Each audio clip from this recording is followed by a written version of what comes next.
안녕하세요. 코인생존기 차르입니다. 데일리 영상 시작합니다.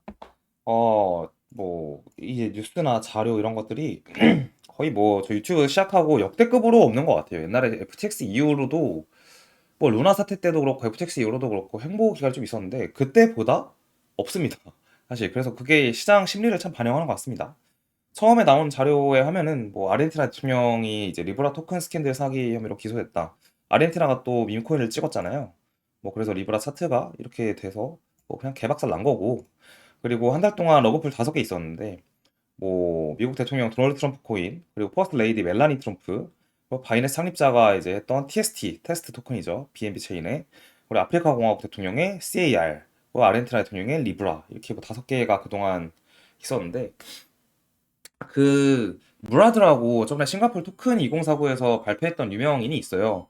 근데 무라드가 얘기하기로는 자기는 민코인에 모든 걸 벌었다. 이제 그 사람의 역사를 보면 옛날에 비트코인을 초창기 해가지고 돈을 많이 벌었다가 VC 회사를 차렸다가 VC 회사가 코로나 때 폭망하고 그 다음에 다시 민코인으로 또 많은 돈을 벌어들여서 또 새로운 세상을 약간 민코인 쪽으로 바라보고 있던 사람이었는데, 그 사람이 귀신같이 민코인 말했을 때가 저 사실 고점이라고 생각을 하긴 했어요. 그 사람이 잘하고 못하고를 떠나서 민코인 자체가 어쨌든 영원한 상승이 없잖아요. 여러분 지금 비트만 봐도 아시다시피 민코인 장이 그러지 않을까라는 생각을 했는데, 실제로 뭔가 힘이 빠지고 있는 것 같습니다.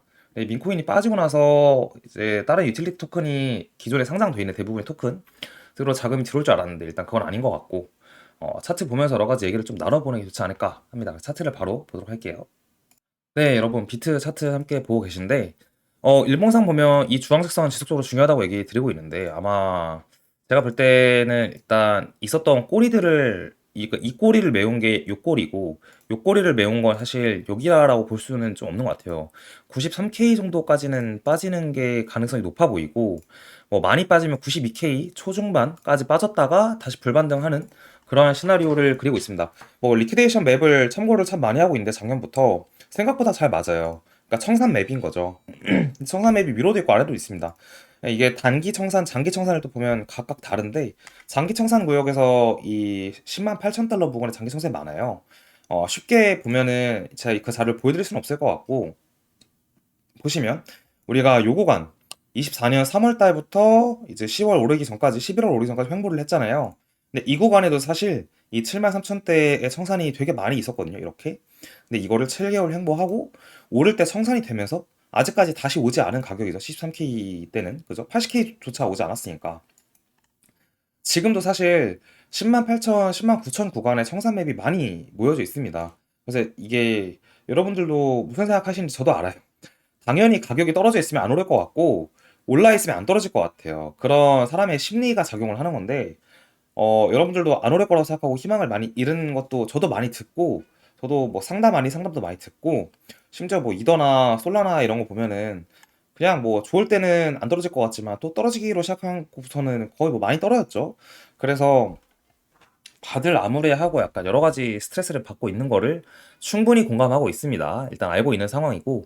하지만 현재로만 봐서는 그런 거지. 우리는 현재를 보고 매매할 거면 사실 매매를 안 하고 저축하는 게 제일 맞죠. 미래를 보고 어쨌든 어느 정도 투자를 하든 매매를 하든 하는 걸 텐데, 그 미래를 내일을 보냐, 또 아니면 일주일을 보냐, 그건 사람마다 다르겠지만, 제가 보는 추세는 어쨌든 4년 사이클을 보고 있고, 또 월 단위 이상을 보고 있기 때문에 항상 좀 큰 사이클을 보는 편인 것 같아요. 그러니까 큰 사이클을 맞춘다는 것도 사실 어려울 수 있는데, 맞춘다기보다는 차트를 통해서 어느 정도 보여지는 것들 위주로 말씀을 드리는 거고, 맞으면 감사한 거고, 틀리면 또 욕을 먹는 부분인 것 같은데, 그래도 큰 사이클, 그러니까 한두 달보다는 3개월 이상의 사이클에서는 잘 해온 것 같습니다. 그래서 드리는 말씀은, 지금은 그냥 항상 말씀드리는 것처럼 이럴 거다 저럴 거다의 개념보다는, 사실 이때부터 지금까지는 이 박스에 우리는 그냥 갇혀 있는 거예요. 근데 이 박스는 사실 여기서 그렸던 요 박스랑 크게 다른 건 없습니다. 그죠? 여기서도 사실 박스였잖아요. 또 한 번의 박스를 그리고 있는데, 기간은 완전히 똑같이 7개월이라는 보장은 못해요. 그거는 알 수 없으니까, 우리가 앞으로 미래를. 근데 중요한 건 하단이나 상단이 어디냐를 보는 게 중요한데, 하단은 결국 90K에서 많이 빠지면 80K 후반, 중반까지를 볼 수 있을 것 같고, 사실 이 구간이니까 87K 정도까지 볼 수 있을 것 같고, 위로는 10만 8천, 10만 9천 정도가 상단부가 되는 겁니다.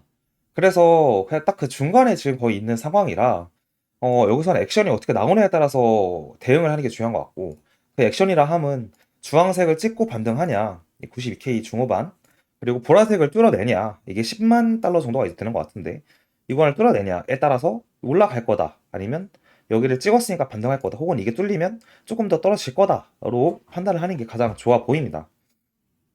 그건 좋은데, 다른 되게 좋은 지표들이 있어요. 그래서 지금은 어떤 장일 것 같냐라고 했을 때, 비트 도미너스를 놓고 보았을 시에는 이걸 주봉으로 이렇게 이으면 주봉상 도미너스에 딱 꼬리로 찍고 났다라는 게 일봉상으로 봐도, 도미상으로는 고점을 찍었으니 확률적으로 비트가 좋아진다면 알트도 같이 오를 확률이 높다라고 볼 수 있을 것 같고요. 마침 알트장이 그동안 역사적으로 왔을 때 어땠냐라는 질문을 던졌을 때, 일단 달러가 약세일 때 알트장이 왔었다라는 정론이 있습니다. 역사적으로 그랬어요. 이거는 가정이 아니라 그냥 그랬어요. 역사적 사실인데, 달러가 어쨌든 일봉상에서 꺾이고 있고 주봉상에서도 꺾이고 있기 때문에 아직까지는 사실 이게 꺾였다의 수준인 거지, 달러는 상대적으로 높습니다. 그러니까 우리가 2020년도, 21년도 이 불장이 달러가 89, 달러 인덱스가 89, 90 라인이었는데, 많아봤자 93 라인이었는데, 지금 110에서 꺾이기 시작해서 106이니까 상대적으로 여기보다는 아직도 높은 거긴 해요. 근데 어쨌든 약세로 가는 과정이기 때문에 비트가 오르면 알트가 오를 가능성이 높다라고 볼 수 있는 게 도미넌스와 현재 달러 인덱스만 봐도 나오고요. 미국 주식 같은 경우에는 이제 US 100, 그러니까 나스닥 상위 100개 종목을 봤을 때는 또다시 신고점을 갔습니다. 신고점을 찍고 떨어졌다가 반등을 해서 신고점을 싼 고점도 아니고 더블탑도 아닌 상황에서 고점을 낮추고 다시 떨어졌기 때문에 많이 사람들이 놀랐는데, 결국에는 다시 올라서 신고점을 또 향해 가기 때문에 그러니까 미국 주식도 신고점에 가고 있고, 달러는 약세고, 금도 신고점을 연이어서 찍었고, 주봉으로 보면 아예 신고점이죠 또. 그리고 도미너스는 고점을 찍었다가 떨어지는 추세이기 때문에 비트가 아래로 가든 위로 가든 결국에는 그 이후의 과정에서는 시간을 좀 두고 보면 재차 신고점을 갈 가능성이 높다라고 판단을 할 수 있는 거죠. 그런 근거들이 여러 가지가 마련이 되는 겁니다, 현재. 그래서 이제 박자가 좀 다를 뿐이지, 나스닥과 금과 달러 인덱스를 보았을 시에는 비트는 신고점을 할 것 같다. 언제일지 모르겠다, 솔직히.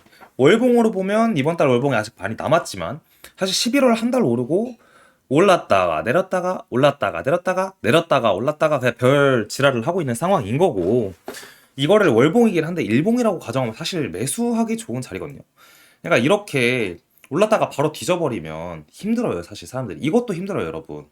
이것도 대응 못하고 맞을 확률이 높은데, 올라서 횡보한다는 거는 사실 단기적으로는 더 떨어질 수 있고 덜 오를 수 있고 뭐 이런 거지만, 장기적으로 봤을 때 캔들이 그냥 좋은 캔들입니다. 제가 볼 때는 확 꺾이지 않았다는 것 자체가.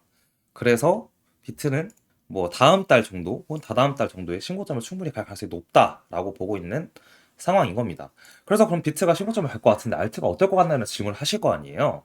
그래서 아까 도미너스를 보면서 비트가 올라갈 때 이번에 알트가 천천히 가든 빠르게 가든 도미를 좀 내려가면서 알트도 같이 동반 상승할 가능성이 좀 높다라고 보고 있는 겁니다. 제가 웬만하면 그동안 알트가 오를 거라는 얘기를 잘 안 했잖아요. 근데 전반적으로 알트들이 비트를 따라갈 가능성이 높다, 혹은 더 오를 가능성도 있다라고 말씀을 드리고 싶습니다. 뭐 어떻게 보면 희망 회로라고 얘기할 수도 있겠지만, 뭐 미래를 사실 부정적으로 생각해서 될 거는 없다고 저는 생각을 합니다. 뭐 세상을 바꾸는 사람들은 긍정적 약간 몽상가지 부정적 회의론자는 아니었거든요. 테슬라만 보더라도 앨런 머스크가 전기차 아무도 안 될 거라고 했을 때 앨런 머스크도 아, 전기차는 안 되는 거구나 라고 생각하고 전기차를 안 했으면 지금 테슬라가 있지 않겠죠? 그리고 스페이스X도 뭐 난 달에 갈 수 있, 아니 달과 저기 화성을 갈 수 있을 거라고 했을 때 사람들이 다 안 된다고 했는데 아, 안 되는 거구나 라고 했으면 인류는 평생 죽을 때까지 몇 천만 년이 흘려도 인류는 지구에 갇힐 겁니다. 근데 어떤 그런 사람들이 있으니까 사실 세상 바꾼 것처럼, 뭐 근거가 아예 없다면은 사실 빨리 현금화를 하고 그냥 시장을 떠나는 게 맞지만, 어느 정도 보여주는 지표들이 이렇게 뭐 주식도 미국 주식도 있고 달러 인덱스도 약세고 금도 신고점이고를 봤을 때는 어느 정도 근거가 있다면 이 근거를 토대로 우리는 좋게 보기 좋지 않을까라는 생각에서 말씀을 좀 드린 거니까 충분히 공감해 주시면 좋겠고, 바로 위로 간다는 뜻은 아닌 거 아시죠, 여러분? 저희 아래 이 주황색 선도 얘기했습니다. 분명히 청산맵도 얘기를 드렸고 그러니까 이거 잘 참고해서 이번 달 잘 또 같이 이겨냈으면 좋겠습니다. 그럼 좋은 하루 되세요.